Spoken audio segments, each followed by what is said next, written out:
মামি একটা কি রান্না করলে? আজকে নতুন একটা রেসিপি বানিয়েছি বন্ধুরা। তাই নারকেল দিয়ে আমি কোপ্তা কারি ভাবছিলাম বড়া করব, তো বড়া না করে আমি নারকেল দিয়ে কোপ্তা কারি বানিয়েছি। তো কীভাবে বানিয়েছি তোমাদেরকে দেখাবো, চলো শুরু করি। বন্ধুরা দেখো, নারকেল বড়া করার জন্য নারকেলটা কুড়ে নিয়েছিলাম। দেখো এখানে নিয়েছি মিক্সির জার নিয়েছি, নারকেলটাকে আমি দিয়ে দিচ্ছি, পেস্ট করে দিচ্ছি। আগে কোরানো হয়ে গেছে, প্লেন হয়ে গেছে। দিয়ে দিচ্ছি ছোট বাটি 1 বাটি বেসন, আধা বাটি ময়দা, দিচ্ছি লবণ, দিয়ে দিচ্ছি হলুদ, গোলমরিচের গুঁড়ো। মাখাটা হয়ে গেছে, এখন আমি হাতের মধ্যে একটু ঘি লাগাই নিচ্ছি। এখন গোল গোল করে বড়া করে নিব। এরকম করে সবগুলোকে করে নিব। দেখো বড়াগুলো হয়ে গেছে, এখন আমি দিয়ে দিচ্ছি একটু ময়দা।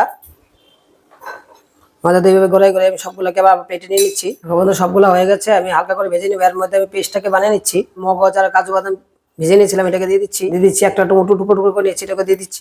4-5টা কাঁচা লঙ্কা, 2-3 টুকরা আদা। পেস্ট হয়ে গেছে, এটা গরম হয়ে গেছে। এখন একটা একটা করে ছেড়ে দিচ্ছি বড়াগুলাকে। ভাজা হয়ে গেছে, একটা একটা করে উঠে দিচ্ছি।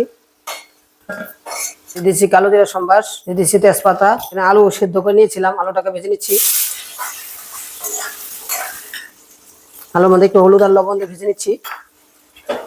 আলুটা ভাজা হয়ে গেছে, এখন আমি যে মশলা নিয়েছি, এখানে জিরা গুঁড়া, ধনিয়া গুঁড়া, কাশ্মীরি লঙ্কা গুঁড়া নিয়েছি, এটাকে দিয়ে দিচ্ছি। দিয়ে দিচ্ছি কাঁচা লঙ্কা ফাড়া, পেস্টটা যে করেছিলাম এটাকে ঢেলে দিচ্ছি।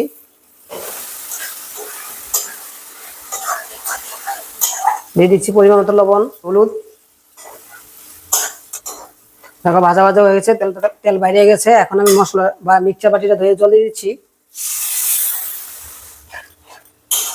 বড়াটা করেছিলাম এটাকে দিয়ে দিচ্ছি।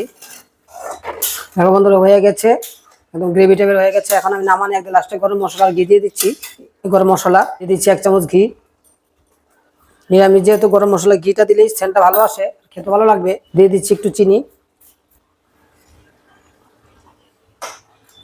ঢেলে দিচ্ছি আমি। দিয়ে দিচ্ছি একটু কস্তুরি মেথি। দেখো নারকেলের কোপ্তা কারি হয়েছে, খুব সুন্দর হয়েছে। আর তোমার নারকেল থাকলে বানাবে, আর ভালো লাগলে ভিডিওটা বেশি করে শেয়ার করবে, ফলো করবে। তো বন্ধু তোমরা সবাই ভালো থাকো, টাটা বাই বাই।